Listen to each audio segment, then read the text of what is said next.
La RDC a-t-elle pris les terres du Rwanda?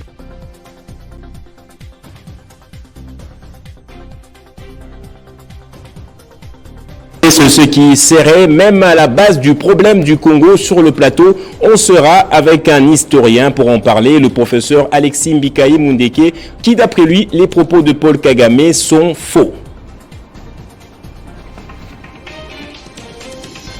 Et le président suisse a bouclé sa visite humanitaire dans la partie est de la RDC. Alain Berset a affirmé user de sa position au Conseil de sécurité en avril pour poser le débat sur la souveraineté de la RDC. Le président de la Confédération n'a pas toléré l'incursion en RDC qui sont l'effet des forces extérieures, a-t-il déclaré.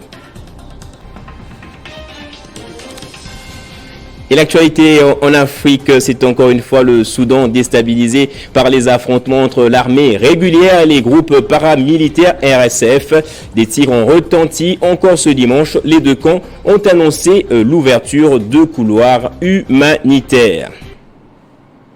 Bon dimanche et bienvenue dans ce journal. On débute dans le Nord Kivu. Le président de la Confédération suisse, Alain Berset, a clôturé ce dimanche son séjour en RDC à partir de Goma. Après avoir séjourné à Kinshasa, Goma, Bukavu, puis Goma, le chef de l'État suisse a tenu une conférence de presse dans la ville volcanique au cours de laquelle il a une fois de plus condamné l'insécurité qui pousse à l'errance des milliers de Congolais dans l'est de la RDC. Il a promis de porter haut les cris d'alarme des habitants de l'Est, notamment devant le Conseil de sécurité des Nations Unies, envie de mettre fin à la guerre d'agression qu'impose le Rwanda à la RDC. Ces propos ont été recueillis par Pacheco Kavundama. Maintenant sur cette visite, d'abord j'ai été très marqué par la très grande résilience de la population congolaise. Je dois vous le dire, c'est quelque chose qui est très marquant, en particulier dans une zone de conflit, en particulier en visitant l'hôpital, en allant rencontrer brièvement, mais rencontrer quand même des personnes dans leur chambre d'hôpital, alitées, en raison de violences sexuelles subies. Et cette force de résilience, elle nous engage. Elle engage la communauté internationale, elle engage évidemment aussi la RDC, elle nous engage à tout faire pour que ces personnes puissent vivre dans une situation de paix. C'est extrêmement important. Nous sommes assez préoccupés de voir la situation actuelle, le débat actuel.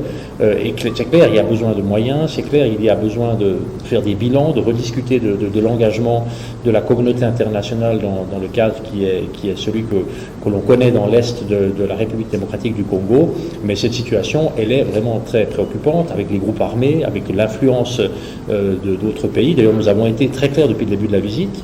La souveraineté territoriale de la RDC doit être garantie en tout temps, il faut le redire, et c'est pas admissible d'avoir des influences ou des groupes qui rentrent pour prendre influence, donc il faut le redire, mais une fois qu'on a dit ça, on n'a pas tout dit.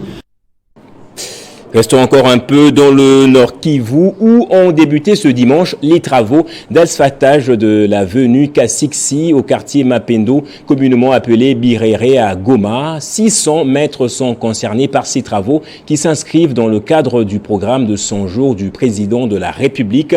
Ils sont exécutés par la société congolaise de construction Sokok en sigle grâce au plaidoyer notamment de la première dame Denise Niakero. Pacheco Kavundama signe encore une fois ce reportage. Ces travaux de pose de la couche de roulement sur l'avenue Kasiksi au quartier Mapendo à Goma concernaient 600 mètres.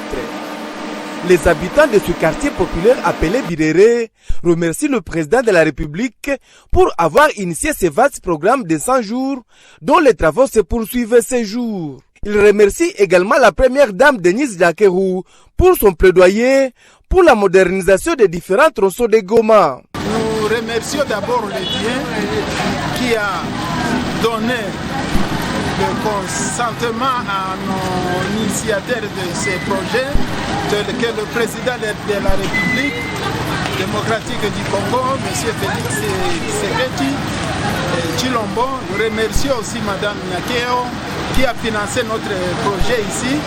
Nous remercions tous les actionnaires de ce projet. La population du quartier Mapendo sont tellement ravis d'avoir asphalté notre route ici, puisque c'est la première fois.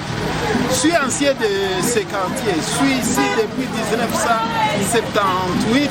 Ces travaux sont exécutés par la Société congolaise de construction Sokoke. Son directeur général, l'ingénieur Jacques Amani, invite la population à bien garder cette route après son asphaltage. Aux usagers de la route, nous lançons un message de patriotisme, surtout, vous savez que nous sommes en train de travailler malgré la difficulté sécuritaire, mais le chef de l'État ne cesse de fournir les efforts pour que le développement de la ville de Goma ne soit un blocage. Ces travaux d'asphaltage de l'avenue Kasiksi au quartier Mapendo commencent après ceux de l'avenue du gouverneur au quartier Les Volcans. Et prenons à présent l'ouverture au tribunal de garnison de Kinshasa Gombe d'une audience publique en procédure de flagrance contre 2 policiers accusés d'enlèvement des civils au moyen de véhicules appelés communément Ketch. C'était en présence du vice-premier ministre en charge de l'Intérieur et Sécurité, Peter Kazadi. Ces 2 policiers ont été jugés par le tribunal de garnison de Kinshasa-Gombe lors d'une audience publique en procédure de flagrance qui a eu lieu samedi à Kinshasa, ayant inscrit son mandat sous le thème de la lutte contre l'insécurité notamment. Le patron de la territoriale, Peter Kazadi Kankonde, a appuyé ce jugement en déclarant que ceux qui sont censés sécuriser la population doivent être exemplaires. Vous savez d'abord que je suis le ministre de l'Intérieur et de la Sécurité, comme vous l'avez dit. La police et d'autres services de sécurité relèvent de mon ministère. Lorsque j'ai été informé de cette audience en flagrance qui se passe, j'ai voulu en savoir un peu plus. Et le général ici à mes côtés m'a expliqué qu'il s'agissait des éléments de la police qui tracassent la population, qui arrêtent des gens, qui enlèvent les gens. Et on les a immédiatement déférés devant l'auditorat pour qu'ils soient jugés. Ceci rentre dans la nouvelle politique que je vais imprimer d'abord au sein de la police avant de nous occuper de tous ceux qui commettent des actes de vandalisme communément appelés des Koluna. Il faut que la police soit d'abord disciplinée, respectueuse des lois de la République, avant de pouvoir sanctionner nos compatriotes en civil qui marchent en marge de la loi. Donc je suis venu, c'est clair que ça sera ainsi, je suis venu moi-même assister pour voir, entendre les faits, et les faits sont en train de se dérouler. Nous attendons la dernière décision, c'est le tribunal qui va prononcer. D'après des sources concordantes, ces policiers auraient extorqué aux personnes enlevées tous leurs biens. La RDC a-t-elle pris des parties du territoire rwandais? C'est la grande question depuis les propos polémiques du président Paul Kagame tenus lors de sa visite au Bénin. Selon le président rwandais, la genèse du problème du Congo aurait comme origine cette supposée cession des terres. Et pour remettre les pendules à l'heure, un professeur émérite des universités pour en parler, Alexis Mbikaï Moundeke, vous êtes avec nous. Bonsoir et merci d'avoir accepté l'invitation de Télé 50. Bonsoir Gaëtan et merci pour l'invitation. Alors, vous êtes politologue. Vous avez mené beaucoup d'études et donné des cours sur l'histoire politique du Congo. Vous avez également dirigé des thèses sur les Grands Lacs. Vous êtes mieux placé pour nous parler de cette affaire des terres qu'a soulevé justement Paul Kagame. Ma question directement, monsieur le professeur, est-il vrai que les terres du Rwanda ont été cédées à la RDC et à l'Ouganda? Non, je réponds directement que c'est archi faux. Voilà. Ça fait partie de ce qu'on appelle le mythe du Grand Rwanda, qui aurait eu beaucoup de royaumes, mais lesquels ont été récupérés lors des conquêtes coloniales. Ça, c'est la mythologie telle qu'elle est montée par Kigali. Mais cette mythologie n'est pas vraie. Est-ce que on en a la certitude, on a des faits probants qui peuvent appuyer ce que vous dites? Oui, parce qu'il y a des études qui ont été menées. Je peux vous donner, il y a ici un numéro, on peut voir Congo-Afrique. Une étude du professeur Ndaïwel, n'est-ce pas? Pour ceux qui veulent approfondir la compréhension du problème. Page 932, et 934. Qu'est-ce qu'on peut relever de cela? Pour répondre directement à la question que vous avez posée, en ce qui concerne le tracé frontalier rwando-congolais, la situation ne souffre d'aucune ambiguïté. S'il fallait revenir à la conférence de Berlin, autrement dit, à la première carte de la région qui accompagna la déclaration de neutralité du 1er août 1885, notifiée par Léopold II aux puissants signataires de l'acte général de Berlin, c'est le Congo qui aurait des terres à récupérer à l'Ouganda, au Rwanda et au Burundi, et non le contraire. C'est plutôt l'inverse, ouais, professeur. Exactement. Alors, si vous voulez, je vous donne quelques références. Hein. Un ouvrage de l'auteur Jean Tengen, Les frontières du Congo belge, et sans oublier l'atlas du jubilé d'or de la RDC du révérend père Léon de Saint-Moulin qui nous a déjà quittés. Ce sont des études avérées qui montrent que c'est plutôt le Rwanda, l'Ouganda et le Burundi qui ont pris des terres à la RDC. Et en effet, c'est l'expédition du comte allemand von Gonzen faisant la découverte du lac Kivu en 1894 qui permit la réouverture des négociations qui aboutirent à la signature de la convention du 11 août 1910 avec l'Allemagne, fixant la frontière actuelle avec le Rwanda et le Burundi. Par cette convention qui adopta un nouveau tracé allant du mont Sabinyo au Tanganyika, au lac Tanganyika, le Congo perdit une partie de ses terres au profit du Rwanda-Burundi. Vous voyez, ce sont des faits avérés. Et c'est l'histoire qui peut nous démontrer cela. Alors, monsieur le professeur, le président Paul Kagame a parlé également des Congolais Tutsi ou d'origine rwandaise, justement. Qu'en est-il de ces Congolais qui ont bénéficié de l'héritage rwandais, comme l'a dit Paul Kagame? Les Congolais qui ont bénéficié de l'héritage, c'est comme ça qu'on a traduit cela en parlant des Congolais qui ont été à la base des Tutsis rwandais. Alors, soyons clairs. Ouais. Lors de la colonisation, le Congo belge, qu'on appelait Congo belge, et Rwanda-Urundi, parce qu'il faut retracer un peu l'histoire. Le Rwanda était une colonie allemande. Lorsque l'Allemagne perd la guerre, n'est-ce pas, la guerre mondiale, on lui a arraché ses territoires et on les mis sous la tutelle de la Belgique. Ces territoires, c'était le Rwanda, entre autres. Alors, lorsque le Congo belge fonctionnait, il y a eu des politiques de migration. Il y a la mission d'immigration de Banyarwanda, menée en 1930. On a pris les Rwandais pour les amener chez nous, dans le Massissi, Rutshuru, et il y en a qui sont allés même au Katanga, dans les mines.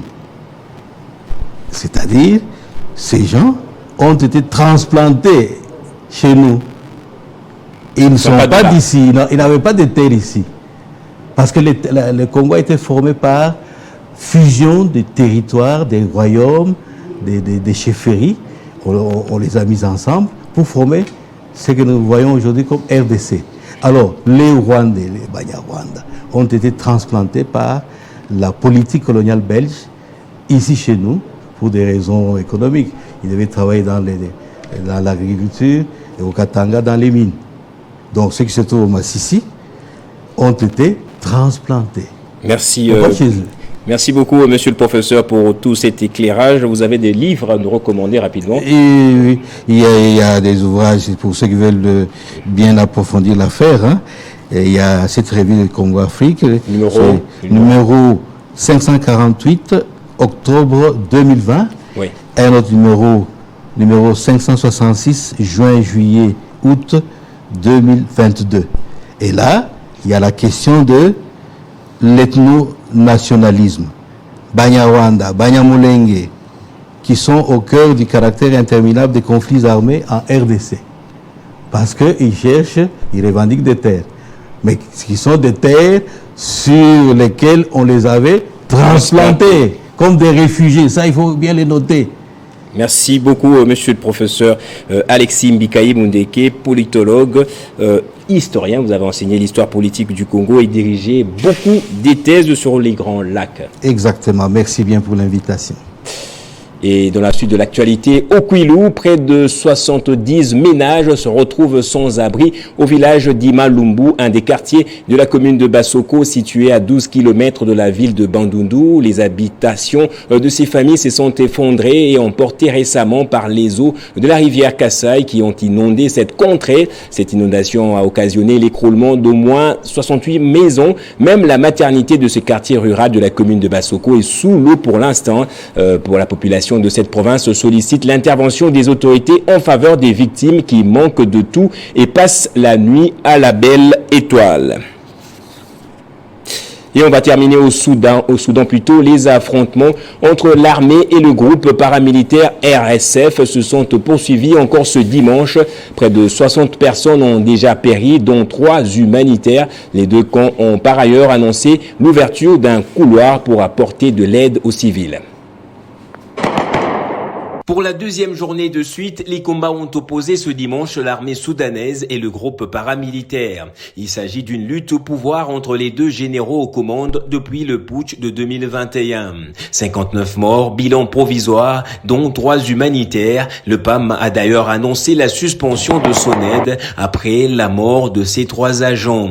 Selon des témoins, des combats à l'arme lourde opposent dans la banlieue nord de Khartoum ainsi que dans le sud de la capitale l'armée aux forces de soutien rapide. Les déplacements des civils se font rares en raison des combats de rue où l'on ne trouve que des blindés et des hommes armés en treillis. Parfois, des avions survolent la zone et viennent bombarder des positions. Les explosions et les tirs ont résonné durant toute la nuit, ont rapporté les journalistes sur place. L'armée et les paramilitaires ont annoncé avoir ouvert des couloirs humanitaires ce dimanche pour évacuer des blessés pendant 3 heures, se gardant des deux côtés un droit de riposte en cas de violation de l'accord. La communauté internationale, elle, a multiplié les appels au cessez-le-feu. Le pape François invitait à prier pour que les armes soient abandonnées, alors que le président de la Commission de l'Union africaine, Moussa Faki Mahamat, a prévu se rendre immédiatement sur place pour engager les parties vers un cessez-le-feu.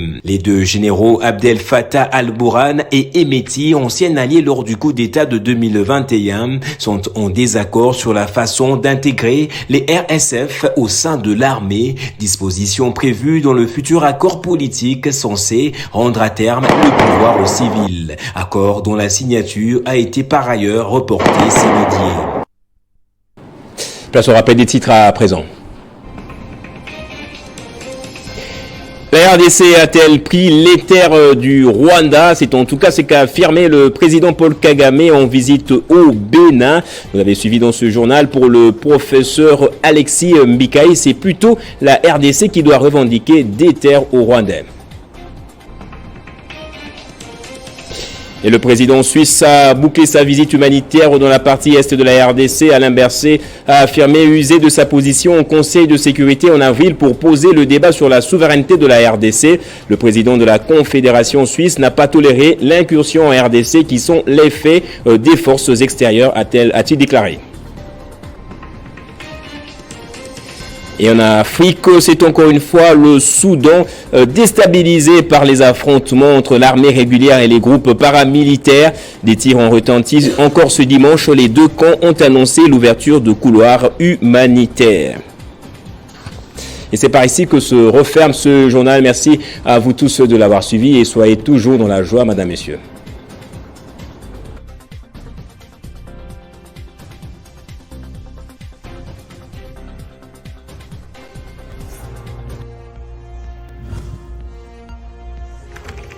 L'actualité reste en continu.